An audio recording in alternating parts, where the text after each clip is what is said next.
rất căng của đội tuyển Làng Vượng. Vâng, bây giờ đội tuyển Làng Vượng thi đấu tốt.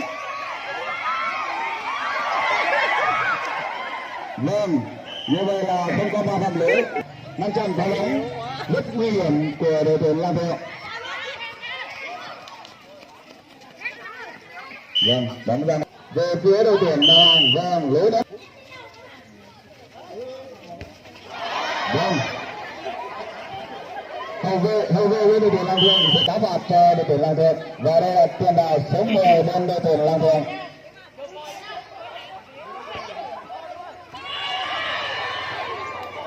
Đó là ngoài cứ tít bảo dừng đấy. Vâng, như thế ngoài bây giờ đó là đội viên trọng tài, và đây là cú đá phạt của đội tuyển Làng Vượng. Vâng, cú đá khá nguy hiểm. Vâng, đội tuyển Làng Vượng thành công.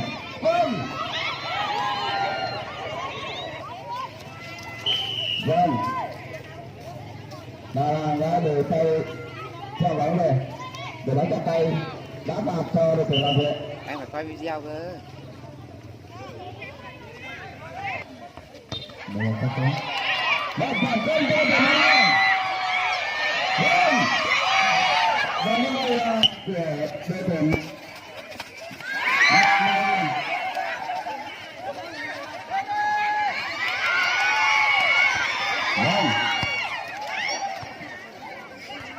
nắm biên cho đội tuyển Làng.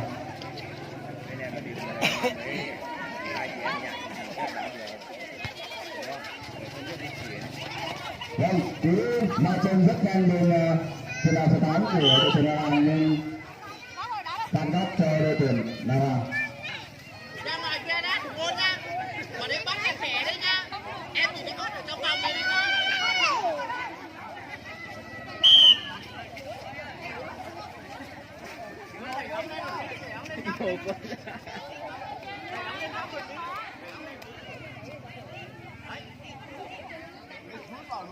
Và tạm gác cho đội tuyển Làng. Và hôm nay có các vấn đề thì lượng khán giả đã có mặt ở trên sân. Vâng.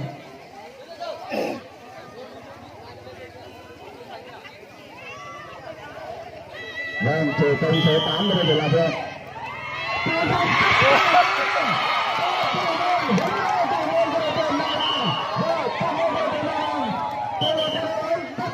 Vâng, hoan nghênh đội môn của đội tuyển Làng. Mặc dù có rất tất căng nhưng đội môn của đội tuyển Làng đã rất tốt hóa giải được quả bóng và luôn cầu gọi như thế. Thành công cho đội tuyển Làng đây. Vâng, đội tuyển Làng và tôi. Vâng, đội tuyển Làng.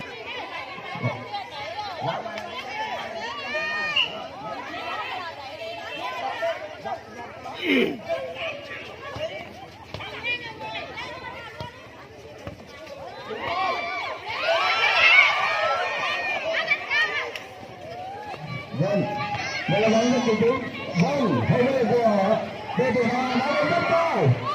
Vâng, tấm bóng rồi. Vâng, thì mỗi lần khi bên đội tuyển Làng đã tìm hướng bóng trong tay.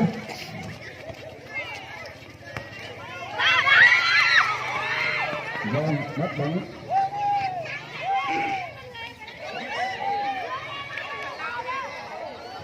Và đội tuyển Sơn La đã bắt đội tuyển U19 để tham gia giải đấu này.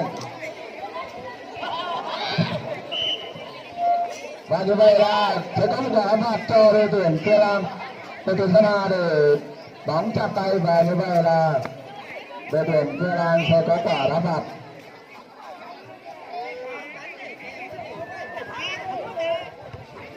Vâng.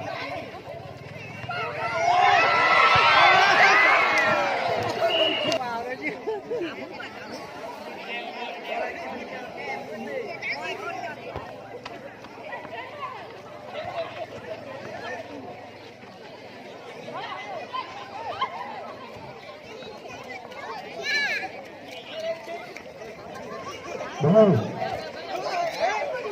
Và như vậy là sẽ có quả bóng biên cho đội tuyển Sơn Hòa.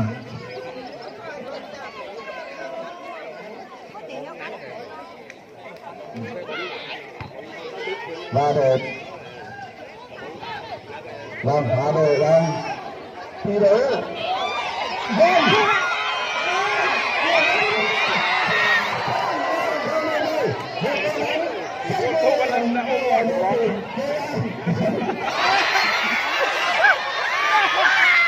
năm nay thì người của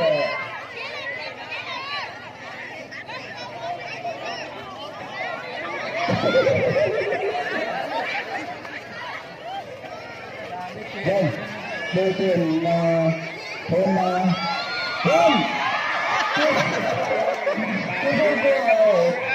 thế nào nên đội tuyển thôn thế nào nhưng thì tên ném sút rồi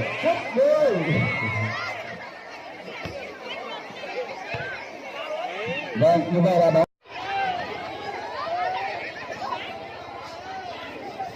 bóng lên năm quan sát bóng lại ra ngoài từ đường biên rồi được thủ của đội hết bóng rồi lập thang lại ở bóng chạm cầu thủ của đội ra ngoài đường biên chậm đường đánh biên lúc này thuộc về đội Sinova đang tìm đội của mình bóng bấm sâu vào trong phần sân của đội Sinova bây giờ trong thủ môn của đội Thái Lan đang quan sát được mình bóng đã ném bên rồi vừa lại mất đường bên dọc rồi quan sát được của mình bóng bấm sâu ra của mình hút bóng rồi phút qua thôi là ghi bàn thắng thì thấy bây giờ hiệp cái tức là không có số để bóng nào luôn chịu vụ cả nó biên cho đội Thái Lan rồi hết bóng rồi rồi theo bóng lên theo bóng của mình các bóng sâu rất sâu sang phần sân của đội bên ngoài đang dùng bên này thì đá bóng đưa lên bóng chuyền cho một cầu thủ của đội Thái Lan rồi đội Thái Lan cướp được bóng đang chuyền ra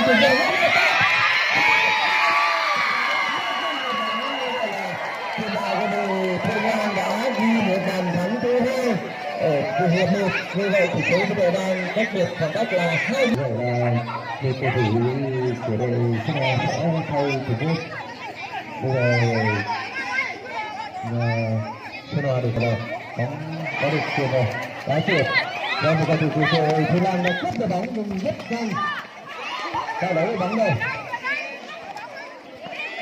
là nào bóng còn ở trong sân bóng còn cầu thủ của Thái Lan đã phát bóng rồi và phát bóng người của đội cầu thủ của đội Thái Lan có bóng chuyền cho nhau này hết đường biên rồi chuyền đã có sát được đường bóng ném đang có thấy rất sâu sang về cho một cầu thủ của đội Thái Lan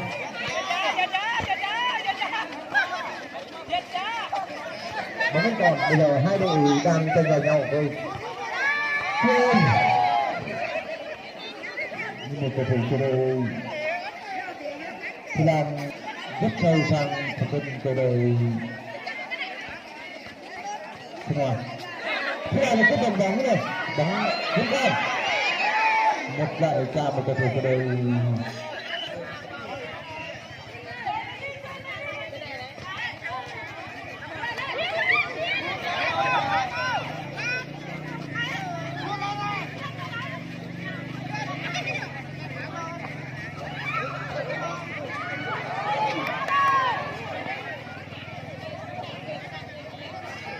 phát trực tiếp à?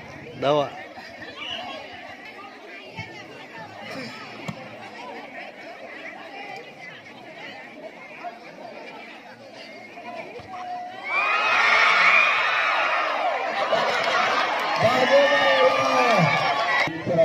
và bây giờ là do hậu vệ của đội tuyển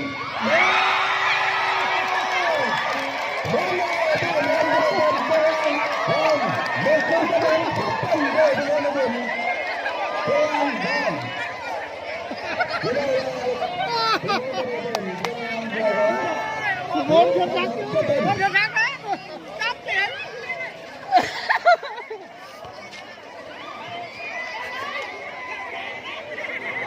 Một chiến đội thì vào như vậy là một cái bóng rất nguy hiểm Bên Gia Lan đã dùng tay chơi bóng rất lệ, đây là đá bùi trọng tài cắt cờ, và đây là cú đá bạt của đội tuyển Hên Xuân Hà, chủ công áo hồng tiền đen tiền đạo, xin lỗi các bạn, tiền đạo áo hồng tiền đen bên đội tuyển Gia Cần bây giờ không lưu ý đây là phát bóng lên cho đội tuyển, thì các bạn phát bóng lên cho đội tuyển Tân Gia Lan. Và vừa rồi cho các bạn chúng tôi hôm nay khán giả trên sân vận động đó là 8.950 người rồi. Vâng, đây là cú lên bóng của đội tuyển đội tuyển Tân Gia Lan. Vâng, ném đen rất đội tuyển Tân Gia Lan. Vâng, trái bóng rất phê nhưng bóng đi. Vâng, quả đen biên rất mạnh. Vâng, đây là Vân Vân, tiền đạo lên đội tuyển Tân Gia Lan, tung ra cú sút luôn, nhưng bóng này không hiển. Vâng, ngay sau đó thì vâng, tiếp với hiện còn bóng đã đi hết từ biên dọc ném biên cho đội. Và như vậy là trọng tài chính quan sát cùng với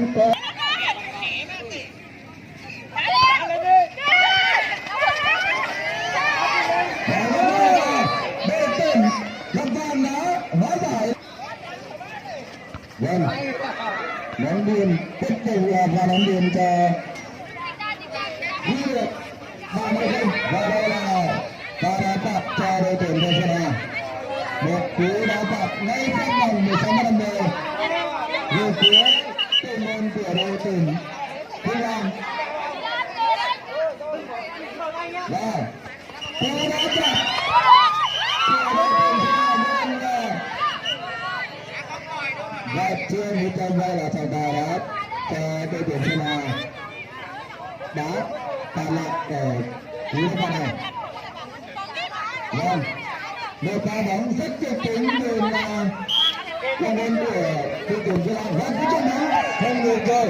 Bây giờ là đội tuyển Sơn Hà đã hỏi giải thanh rất căng của đội tuyển Sơn Hà về phía đội tuyển Sơn Hà. Phải hút rồi.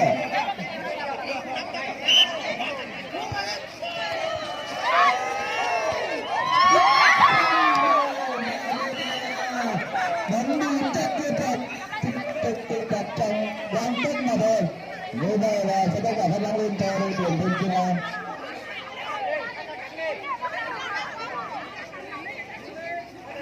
Và sẽ có cả phát bóng lên cho đội tuyển Tân Gia Lan. Đặt thị lên chít lên. Và như vậy là bóng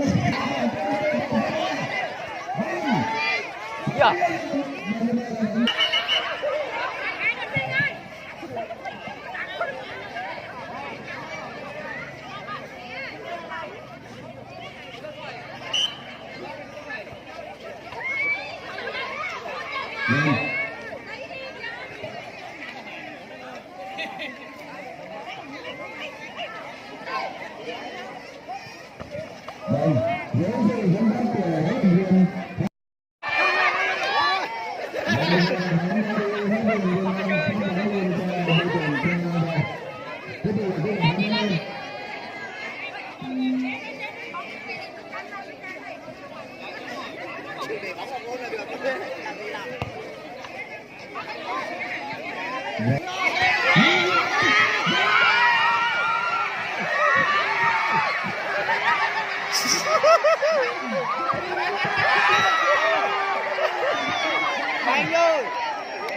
Đánh vô trọng tài ơi,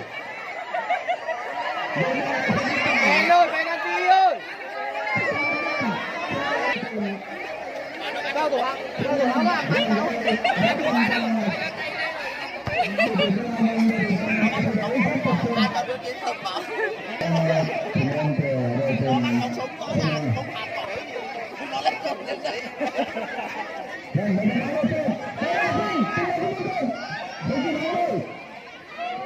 Vâng, như vậy là sẽ có cả đá phạt, như vậy là sẽ có cả đá phạt cho đội tuyển Sơn Hà.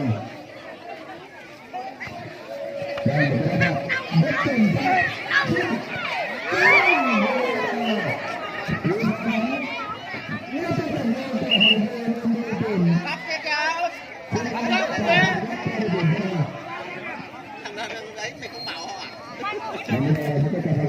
Liếc về nó liếc gì ấy.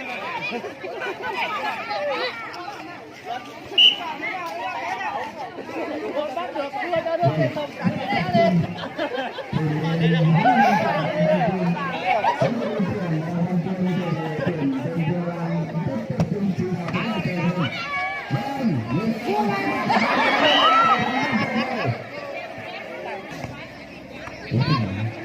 Lên, không đi đường thế.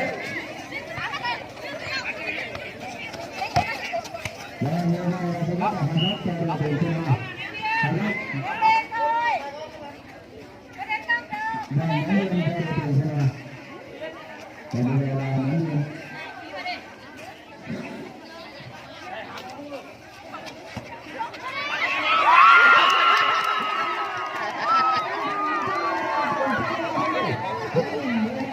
Trước kia thắt đánh nó luôn rồi.